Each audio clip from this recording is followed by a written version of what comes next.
Good evening, नमस्कार, जोहार। आप सभी साथियों का स्वागत है आपके अपने यूट्यूब चैनल रामगढ़ इनकेयर में।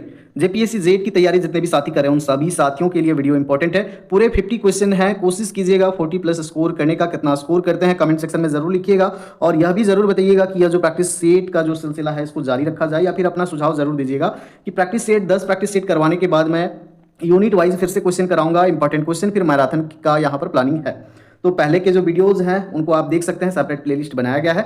और शुरू करेंगे आज का हमारा फुल लेंथ मॉडल टेस्ट 3। तो आप लोग आराम से जब समय मिले तब आप देख सकते हैं और इस टेस्ट को दे सकते हैं। यह रिकॉर्डेड वीडियो है प्यारे साथियों। शुरू करेंगे पहले सवाल से। अधिगम की प्रकृति क्या होती है? लर्निंग भी आपको पढ़ाया गया है। लर्निंग जो हम लोग करते हैं ये कैसी होती है, इसका नेचर क्या होता है? क्या ये जन्मजात होता है? हम जन्मजात सीख करके नहीं आते हैं माँ के गर्भ से, ये तो बिल्कुल गलत बात है। जब बच्चा जन्म लेता है अपने अनुभव से, जो भी इन्वायरमेंट में, सोसाइटी में, अपने आसपास चीज़ों को देखता है, महसूस करता है, उसको एक्सपीरियंस करता है, तो ये अनुभव आधारित अधिगम होता है। यानी कि लर्निंग का जो प्रोसेस है ये एक्सपीरियंस बेस्ड होता है साथियों। ऑप्शन बी यहाँ पर अगर कर दिए होंगे तो होगा आप लोगों का करेक्ट आंसर। अगले सवाल को देखेंगे। शोध की सबसे महत्वपूर्ण विशेषता क्या है? The most important feature of research. Research में किसी भी तरह का पक्षपात नहीं होना चाहिए, अनुमान पे नहीं चलना है, क्योंकि आपको सही कंक्लूजन देना है साथियों। तो अनुमान से तो काम नहीं चलेगा, ट्रेडिशन को भी नहीं फॉलो करना है।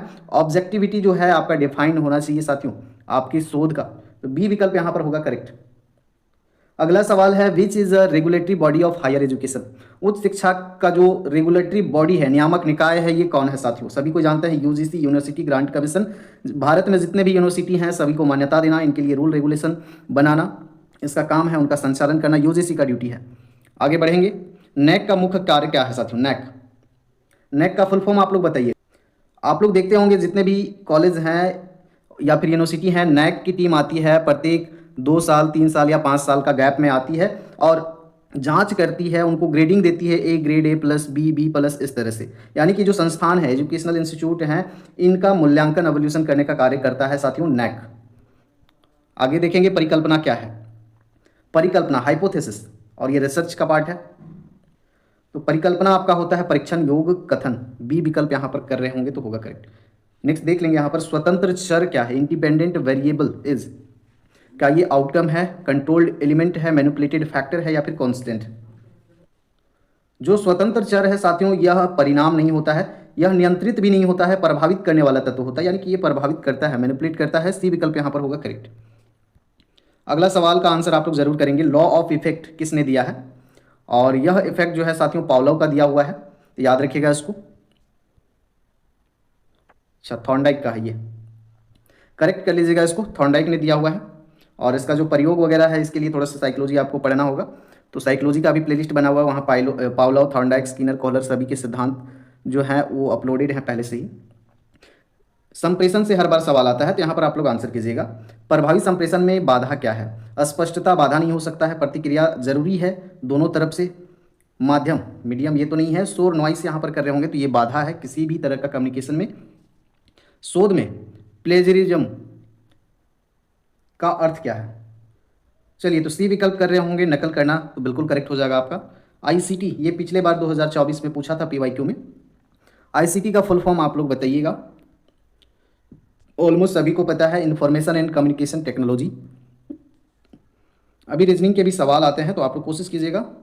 यदि सभी ए बी हैं और सभी बी सी हैं तो सभी ए होंगे। इन प्रश्नों के लिए वेन डायग्राम का यूज किया जा सकता है। सभी ए यानी कि ये ए जो है, सभी ए जो हैं बी हैं, जितने भी ए हैं बी हैं, यानी कि बी के अंदर में आएगा ये। उसके बाद में सभी बी जो हैं सी हैं। अब बी के ऊपर में जो एक वेन बनेगा ये सी का बनेगा, तभी तो सभी बी जो है सी के अंदर में आएंगे। तो सभी ए क्या है? तो सभी ए क्या है साथियों? सभी के सभी ए, यहाँ पर सी सबसे ऊपर है तो सभी ए और सभी बी भी क्या होंगे? सी होंगे। इस तरह से यहाँ पर बी विकल्प आपका हो जाएगा करेक्ट आंसर। आगे देखेंगे। सम टीचर्स आर रिसर्चर्स, यह किस प्रकार का स्टेटमेंट है? यूनिवर्सल है, आंशिक है, नकारात्मक है, शर्तीय है? कुछ टीचर्स जो है रिसर्चर्स होते हैं, तो किस तरह का ये कथन है?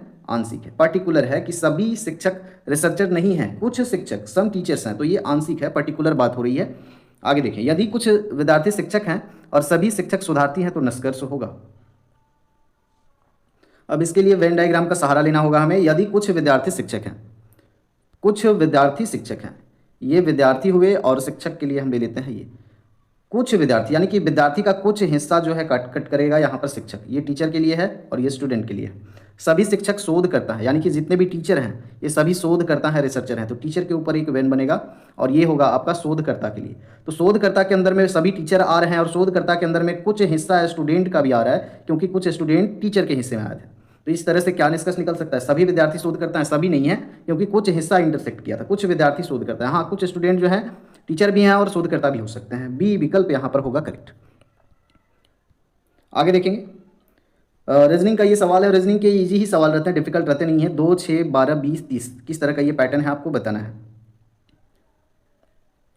पैटर्न को देखा जाए तो 2 के बाद 6 हो रहा है, यानी कि +4, 6 के बाद में 12 हो रहा है, +6 और 12 से 20 हो रहा है, +8 फिर +10 यानी कि फिर +12 होना चाहिए, 30 और 12 आपका 42। चलिए आगे देखेंगे, यदि ए को 1, बी को 2 और सी को 3 तो सी ए बी को क्या लिखा जाएगा। पोजीशन को बस प्लेस कर दिया है, सी को 3 और ए को 1 और बी को 2 लिख सकते हैं। तो ये इजी सवाल और बहुत ज़्यादा डिफिकल्ट नहीं होते हैं। रीजनिंग के सवाल आप लोग देखे होंगे पे वाई। ऑल बुक्स आर पेपर्स, यह कथन है, जितने भी किताब हैं सभी पेपर्स हैं। तो ये यूनिवर्सल अफर्मेशन है, यूनिवर्सल नेगेटिव है, पार्टिकुलर अफर्मेटिव है या फिर पार्टिकुलर नेगेटिव है। तो यहाँ पर क्लियरली पता चल रहा है ऑल बुक्स, जितने भी बुक्स हैं सभी पेपर हैं, तो ये यूनिवर्सल है साथियों, वैश्विक रूप से। यहाँ पर आपका करेक्ट आंसर हो जाएगा ए। यदि साउथ को टी भी पी यू लिखा जाए तो नॉर्थ को क्या लिखेंगे, जल्दी से आंसर कीजिएगा आप लोग।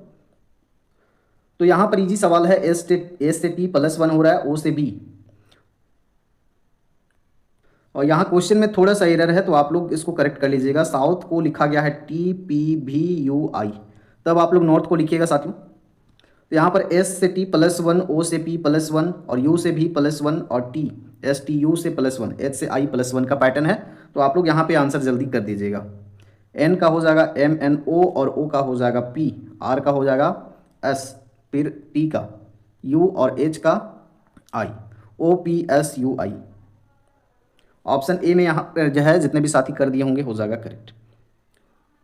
सभी प्रोफेसर विद्वान हैं, कुछ विद्वान प्रोफेसर हैं, ये स्टेटमेंट है। सभी प्रोफेसर, ये प्रोफेसर अगर हैं तो सभी के सभी प्रोफेसर जो हैं साथियों क्या हैं, विद्वान हैं। तो ये विद्वान का हो जाएगा आपका। निष्कर्ष क्या निकाल सकते हैं, कुछ विद्वान प्रोफेसर हैं। हाँ, जब सभी प्रोफेसर विद्वान हैं तो कुछ विद्वान जो है प्रोफेसर हो सकते हैं, सही बात है। तो ये संभव है, सही है, बिल्कुल सही है। आगे देखेंगे और जल्दी से आंसर करेंगे। 5, 15, 45, 135 रीजनिंग का सवाल है, जल्दी से आंसर मार्क कीजिएगा। 5 से 15 3 गुना हो रहा है, 15 या 45 3 गुना हो रहा है, 3 गुना हो रहा है, 3 गुना कीजिएगा और आंसर पहुंचिएगा। तो करेक्ट आंसर यहाँ पर ए आपका हो जाएगा साथियों। 405 अगर कर दिए होंगे तो हो जाएगा करेक्ट। यदि आज रविवार है तो 100 दिन बाद कौन सा दिन होगा, तो आप लोग जल्दी से आंसर बताइएगा इसका। मंगलवार जितने भी साथी कर रहे हैं होगा correct. Some flowers are red, यह कथन कैसा, सम फ्लावर कुछ कुछ का बात हो रहा है, तो ये क्या होगा, पार्टिकुलरली बात हो रहा है। तो यहाँ पर बी विकल्प हो जाएगा। श्रृंखला पूरा करना है, ये सब सवाल सारे पूछे हुए हैं। 1 है, 4 है, 9 है, 16 है, 25 है, स्क्वायर के टर्म है। 1 का स्क्वायर, 2 का स्क्वायर, 3 का स्क्वायर, 4 का स्क्वायर और 5 का स्क्वायर। आगे 6 का स्क्वायर होगा 36। देखते हैं यहाँ पर स्टेटमेंट दिया हुआ है, सम टीचर्स आर पोएट। तो टीचर के लिए हम एक वेन डायग्राम बनाते हैं और सम टीचर्स यानी कि टीचर का कुछ हिस्सा जो है क्या है, पोएट है। तो ये पोएट हुआ, कुछ हिस्सा को कट कर रहे हैं टीचर का। तो कंक्लूजन क्या निकाल सकते हैं, सम पोएट आर टीचर्स। बिल्कुल, कुछ टीचर अगर पोएट हैं तो कुछ पोएट भी क्या है, टीचर है। ये बिल्कुल सही कंक्लूजन है। तो यहाँ पर ए विकल्प हो जाएगा आपको, संभव नहीं, बिल्कुल करेक्ट है। आगे देखेंगे साथियों, एक व्यक्ति उत्तर की ओर 10 मीटर जाता है, फिर पूरब की ओर 10 मीटर, फिर दक्षिण की ओर 10 मीटर। वह प्रारंभिक बिंदु से कितनी दूरी पर है, बताना है जल्दी से आप लोग। चलिए तो इसको जल्दी से बना लीजिए आप लोग। उत्तर, दक्षिण, पूरब, पश्चिम।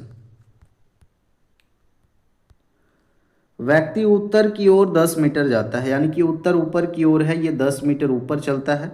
फिर पूर्व की ओर 10 मीटर चलता है, पूरब की ओर, पूरब इधर है तो इधर फिर 10 मीटर चलता है। दाएं बाएं घुमा नहीं बोला है, सीधे बोला है 10 मीटर पूरब की ओर, तो 10 मीटर पूरब चला देते हैं। फिर दक्षिण की ओर 10 मीटर, दक्षिण नीचे है तो ये यहाँ से नीचे आएगा 10 मीटर। यानी कि इसका इनिशियल पॉइंट ये था और ये फाइनल पॉइंट था, तो दोनों के बीच में डिस्टेंस क्या है यही पूछा था। तो जब यहाँ पर 10 है तो यहाँ भी 10 ही होगा। तो 10 मीटर आप लोग कर दिए होंगे, आई होप। चलिए आगे देखते हैं, यूजीसी की स्थापना कब हुई थी साथियों। तो 1956 आंसर कर रहे होंगे तो हो जाएगा करेक्ट। नेप 2020 किससे संबंधित है? नेशनल एजुकेशन पॉलिसी 2020 संबंधित है किससे? तो ये राष्ट्रीय शिक्षा नीति है साथियों। बी विकल्प आपने किया होगा। HECI का संबंध किससे है? विद्यालय शिक्षा से, उच्च शिक्षा नियमन से, तकनीकी शिक्षा या फिर कृषि शिक्षा से? थियरी सेक्शन में ये सब बताया गया है आपको। यहाँ पर करेक्ट हो जाएगा आपका option B, national education policy 2020 के अंतर्गत HECI उच्च शिक्षा के नियमन हेतु प्रस्तावित है। CBCS का फुल फॉर्म क्या है? और ये पूछे हुए सवाल हैं तो आप लोग जल्दी से ज़रूर बताइएगा साथियों। तो ये आपका है चॉइस बेस्ड क्रेडिट सिस्टम। आगे देखिए, स्वयं से भी सवाल लगातार पूछे जा रहे हैं। पोर्टल इज रिलेटेड टू, ये ऑनलाइन शिक्षा से संबंधित है। और स्वयं जो है भारत सरकार का MOOC प्लेटफॉर्म है। MOOCS का अर्थ क्या है? इसका फुल फॉर्म आपको बताना है। मेसिव ओपन ऑनलाइन कोर्सेस अगर कर रहे होंगे तो यहाँ पर हो जाएगा करेक्ट आपका। इग्नू किस प्रकार का विद्यालय है? विश्वविद्यालय है। तो ये ओपन यूनिवर्सिटी है साथियों, इसके नाम में ही छिपा हुआ है, Indira Gandhi national open university. आगे देखेंगे, नैक का मुख्यालय कहाँ है? नई दिल्ली, मुंबई, बेंगलुरु, चेन्नई। तो नैक का मुख्यालय आपका बेंगलुरु में। API किससे संबंधित है? API इज रिलेटेड टू शिक्षक शिक्षा, छात्र उपस्थिति, परीक्षा परिणाम, फीस संरचना। ये संबंधित है टीचर एवोल्यूशन से। ऑटोनोमस कॉलेज का अर्थ क्या होता है? तो इसका अर्थ होता है पाठ्यक्रम एवं परीक्षा में स्वायत्तता। बी विकल्प यहाँ किए होंगे, होगा करेक्ट। आगे देखेंगे, लेन का पूर्ण रूप लोकल एरिया नेटवर्क, सभी का हो जाएगा यहाँ पर करेक्ट आंसर। HTTP का फुल फॉर्म उपयोग किस लिए होता है? वेब ब्राउजिंग, डेटा विश्लेषण, प्रिंटिंग, स्कैनिंग। तो ये तो आपका वेब ब्राउजिंग के लिए होता है। ऑप्शन ए कर रहे होंगे तो हो जाएगा करेक्ट। ईमेल का मुख्य घटक क्या है साथियों? User name, password, domain name, सभी। तो यहाँ पर सभी जो हैं यहाँ पर मेल के घटक हैं। संप्रेषण में नॉइस का अर्थ क्या होता है? स्पष्टता, बाधा। तो नॉइस किसको बोलते हैं? जो डिस्टरबेंस होता है कम्युनिकेशन के समय में, वो बाधा कहलाता है। डिस्टरबेंस या फिर बैरियर भी कह सकते हैं। प्रभावी संप्रेषण के लिए क्या आवश्यक है? एक तरफा वार्ता, ये बिल्कुल नहीं, दोनों तरफ से अच्छा इंटरेक्शन होना चाहिए। वन वे नहीं है, ये 2 वे प्रोसेस है साथियों। स्पष्ट संदेश, आपका जो मैसेज है वो क्लियर होना चाहिए, तो ये बिल्कुल होना चाहिए। शोर नहीं होना चाहिए, भ्रम नहीं होना चाहिए। तो यहाँ पर स्पष्ट संदेश होना चाहिए आपके कम्युनिकेशन में, तब वो इफेक्टिव प्रभावी माना जाएगा। अब यहाँ पर कुछ सवाल हैं, ध्यान दीजिएगा और जल्दी से कीजिएगा। एक कॉलेज में 5 वर्षों में छात्रों की संख्या 1000 में है, यानी कि 2019 से 2019 में 10,000 है, 2020 में 12,000, 2021 में 15,000 और 2022 में 18,000 और 2023 में 20,000 है। तो 2021 में छात्रों की संख्या कितनी थी आपको बताना है। तो ये टेबल आपका दिया रहेगा, टेबल बनाने में थोड़ा सा कंजूसी हुआ है तो आप लोग क्षमा करेंगे, नेक्स्ट टाइम से इसको इम्प्रूव किया जाएगा। बाकी डेटा को देख करके जल्दी से आंसर मार्क कीजिएगा। स्टूडेंट्स इन 2021 वर, देख लीजिए यहाँ पर कितने हैं? 15,000, 15,000 हैं। बी विकल्प होगा करेक्ट यहाँ पर। 2019 से 23 तक कुल वृद्धि कितनी हुई है? कितना वृद्धि हुआ है 2019 से 2023 में? यहाँ पर कुल वृद्धि पूछा है, आपको प्रतिशत में भी पूछा जाएगा, कुल वृद्धि प्रतिशत में। तो 2019 में कितना था आपका? 10,000 था, 2023 में कितना है? 20,000 है। कितना का वृद्धि हुआ है? 10,000 का वृद्धि हुआ है। तो सिंपल सवाल ही लिए हैं, यहाँ पर करेक्ट आंसर हो जाएगा 10। आगे देखेंगे, 2020 में वृद्धि दर 2021 से कितनी थी? तो 2022 में वृद्धि दर 2021 से कितनी थी? 2022 से 21 में तो देख लीजिए यहाँ पर 2021 में 15 था और 22 में हो गया 18, तो वृद्धि दर कितना हो गया 3। इसी को प्रतिशत में निकालने बोला जाएगा, 2021 से 22 के बीच में कितना प्रतिशत का वृद्धि हुआ। तो इस तरह के भी सवाल आपको PYQ में करवाए गए हैं, और धीरे धीरे जैसे प्रैक्टिस सेट की संख्या बढ़ेगी वैसे वैसे क्वेश्चन आपको लेवल वाले, अच्छे लेवल वाले मिलेंगे। औसत छात्र संख्या 2019 से 23 कितनी है? औसत आपको निकालना है, एवरेज। तो एवरेज क्या कैसे निकाला जाता है आप सभी को पता है साथियों। एवरेज 19 से 21 के बीच में आप निकाल लीजिएगा। यहाँ पर 2019 में 10,000 है, 20 में 12,000 है, 21 में 15,000 है, और 22 में 18,000 है, 23 में 20,000 है। और इनको डिवाइड कर देना है, जितने यहाँ पर वर्ष लिए गए हैं 1 2 3 4 5। अब जोड़ करके डिवाइड कीजिएगा तो आंसर आप लोग जल्दी से बताइएगा कितना आ रहा है, और इसका आंसर आप लोग जल्दी से कर दीजिएगा।